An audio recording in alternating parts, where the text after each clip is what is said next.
নমস্কার বন্ধুরা, সবাইকে অনেক অনেক স্বাগত জানাই কাজলি ভিলেজ ফুড রান্নাঘরে। বন্ধুরা, শীতের শুরুতে বাজারে অনেক টাটকা টাটকা দেশি ফুলকপি উঠেছে, আর এই ফুলকপি আমি সঙ্গে নিয়েছি। এই ফুলকপি দিয়ে বড় সাইজের একটা রুই মাছ নিয়েছি। এই যে দেখুন, 1 কিলোরও বেশি ওজন এই রুই মাছটা দিয়ে আজকে আমি ফুলকপির একটা রেসিপি করব। ফুলকপির রান্না আপনারা অনেক রকম ভাবে খেয়েছেন, কিন্তু আজকে রান্নাটা আমি আলাদা ভাবে একটু করব। প্লিজ আপনারা ভিডিওটা দেখতে থাকুন শুরু থেকে শেষ পর্যন্ত, আশা করি খুবই ভালো লাগবে। তাহলে বন্ধুরা, এবার মাছটা আমি কেটে বেছে ধুয়ে নেব। এই যে দেখুন কত বড় মাছটা। বন্ধুরা, রুই মাছ দিয়ে এই ফুলকপির ঝোলের জন্য আমি এখানে বড় সাইজের দুটো আলু নিয়েছি। এই আলুগুলো কেটে কিন্তু জলে চুবিয়ে রান্নাতে আমি আলু দেব। আর এই যে আমি বড় সাইজের দুটো ফুলকপি নিয়েছি, এগুলো এবার কেটে নিই।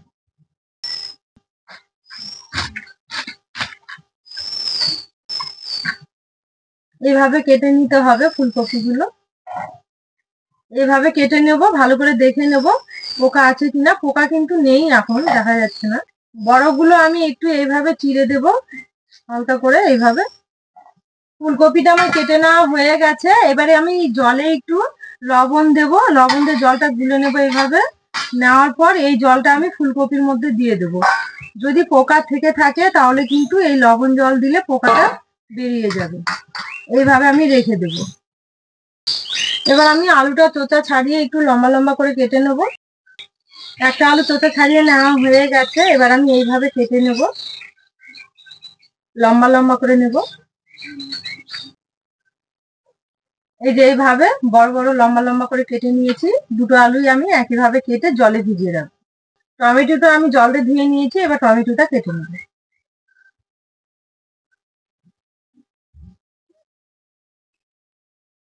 আমি মাছটা কেটে নেব। মাছটা কেটে নেওয়ার আগে আঁশগুলো চামচ দিয়ে ছাড়িয়ে নেবো। এইভাবে গোটা মাছের আঁশগুলো আমি চামচ দিয়ে এইভাবে ছাড়িয়ে নেব। মাছটার আমার আঁশ ছাড়িয়ে নেওয়া হয়ে গেছে। এবার পাখাগুলো কেটে আমি পাখাগুলো আমার কেটে নেওয়া হয়ে গেছে। এবার মাথাটা কেটে নেব।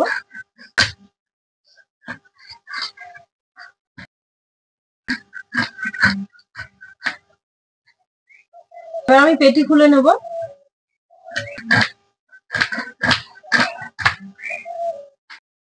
পিচ করে নেব।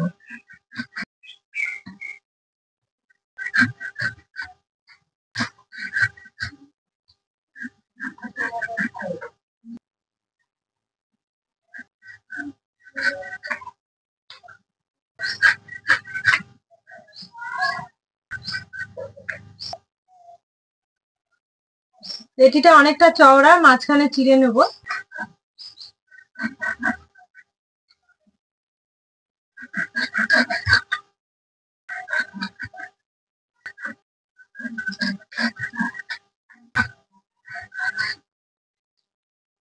মাছগুলো আমার কেটে নেওয়া হয়ে গেছে। এবার ধুয়ে নেব। মাছটা আমি ধুয়ে জল ঝরতে রেখে দিয়েছি। এবার উনুন ধরিয়ে মাছটা ভেজে নেব। উনুন ধরে গেছে, এবার কড়াই বসিয়ে দেব। কড়াই গরম হয়ে গেছে। মাছটা ভেজে নেওয়ার জন্য কড়াই সর্ষের তেল দেব।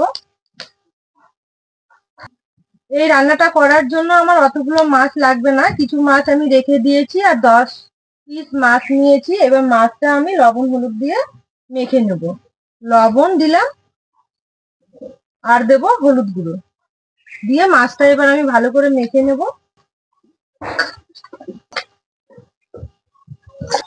তেলটা আমার গরম হয়ে গেছে। এবার মাছগুলো ভেজে নেব।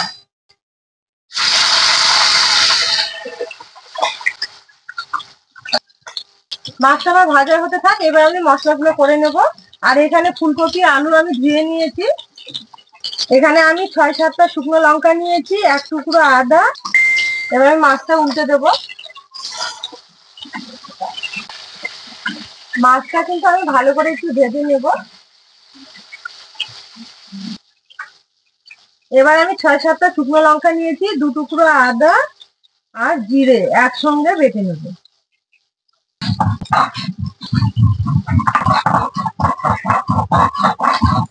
এটা আমার বেটে নেওয়া হয়ে গেছে। এবার তুলে নেব। মাছটা আমি ওলট পালট করে ভালো করে ভেজে নিয়েছি, এই যে দেখুন। এবার তুলে নেব।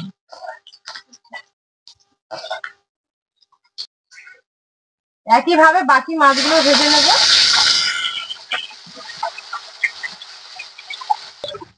এবার আমি এখানে দুটো পেঁয়াজ কুচি করে নিয়েছি, পেঁয়াজটা বেটে নেব। পেঁয়াজটা আমার বেটে নেওয়া হয়ে গেছে, এবার আমি তুলে নেব। এবার একটা টমেটো কুচি করে নিয়েছি, টমেটোটা বেটে নেব।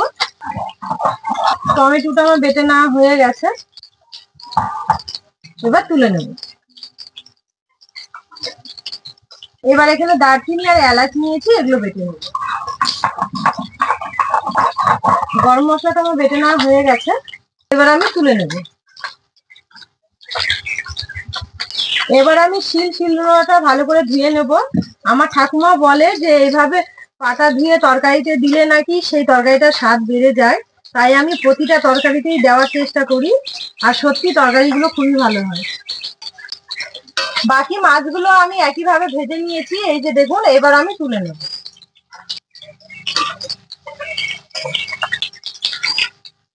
এবার আমি মাছ ভাজার তেলে আলুগুলো ভেজে নেব। মাছের মধ্যে হলুদ দিয়ে আমি মাছটা ভেজেছি, যার জন্য তেলে আর আমি হলুদ দেব না, শুধু একটু লবণ দিয়ে আমি আলুটা ভেজে নেব। আলুটা আমার ভেজে নেওয়া হয়ে গেছে, এবার তুলে নেব। একই তেলে আমি ফুলকপিটা ভেজে নেব।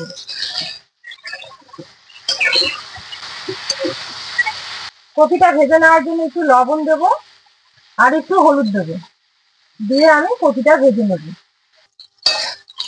কপিটা আমি এখানে 80% মতো ভেজে নিয়েছি, এবার তুলে নেব, আর বাকিটা আমার ঝোলেই হয়ে যাবে।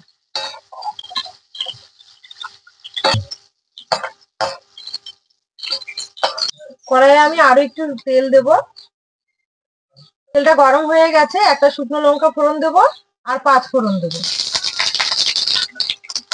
এবার পেঁয়াজ বাটাটা দিয়ে দেবো। পেঁয়াজ বাটাটা দেওয়ার পর এভাবে একটু নাড়াচাড়া করে নেবো। এবার আদা জিরে লঙ্কা বাটাটা দেবো, একটু ভালো করে এভাবে নাড়াচাড়া করে নেবো। এটা আমি ভালো করে একটু কষিয়ে নিয়েছি, এবার আমি টমেটো বাটাটা দিয়ে দেবো। টমেটো বাটা দিয়েও একটু ভালো করে এইভাবে নাড়াচাড়া করে নেবো। এবার দেবো স্বাদ মতো লবণ আর দেবো পরিমাণ মতো হলুদ, দিয়ে এইভাবে নাড়াচাড়া করে নেবো। এবার দেবো কাশ্মীরি লঙ্কার গুঁড়ো, সুন্দর একটা কালার আসার জন্য। সবগুলো দেওয়ার পর ভালো করে নাড়াচাড়া করে এইভাবে কষিয়ে নেবো। এবার দেবো পাটায় মশলা করা জলটা। জলটা দেওয়ার পর আমি ভালো করে মশলাটা ফ্রাই করে নেব। মশলাটা আমার ভালো মতো কষিয়ে নেওয়া হয়ে গেছে, এই যে দেখুন তেল ছেড়েছে। এবার আমি আগে থেকে ভেজে রাখা আলুগুলো দিয়ে দেবো, আর ফুলকপিটাও দিয়ে দেবো এইভাবে।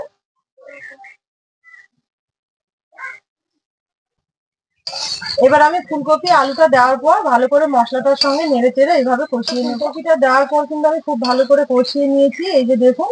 এবার আমি জল দিয়ে দেবো, আরো একটু জল দেবো।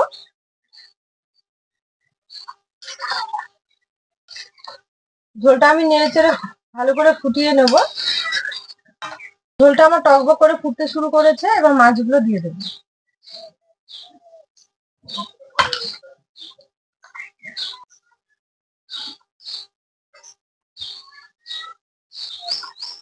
মাছগুলো দেওয়ার পর এভাবে নেড়ে চেড়ে নেব।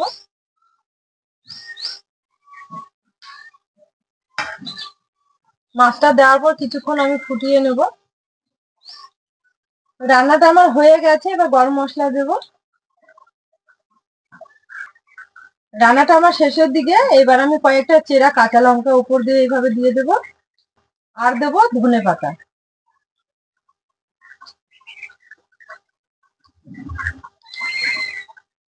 অবশ্যই একবার বাড়িতে এইভাবে রান্না করে খাবেন, দেখবেন খুবই ভালো লাগবে।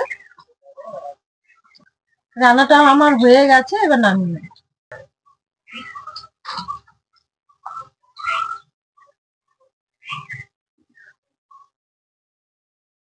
তাহলে বন্ধুরা এইভাবে একবার রান্না করে খাওয়ার অনুরোধ রইল। আমার এই রেসিপি গুলো ভালো লাগলে যারা এখনো সাবস্ক্রাইব করেনি চ্যানেলটিকে, তারা অবশ্যই সাবস্ক্রাইব করবেন আর পাশে থাকা বেল আইকনটি একবার ক্লিক করবেন, যাতে আমার নিত্য নতুন রেসিপিগুলো আপনাদের কাছে ঠিকঠাক মতো পৌঁছায়। আর যারা ফেসবুক থেকে দেখবেন, পেজটাকে অবশ্যই ফলো করবেন। তাহলে আজকের রেসিপিটা আমি এখানেই শেষ করছি, আবার দেখা হচ্ছে নতুন রেসিপিতে। সবাই ভালো থাকবেন, সুস্থ থাকবেন, সাবধানে থাকবেন।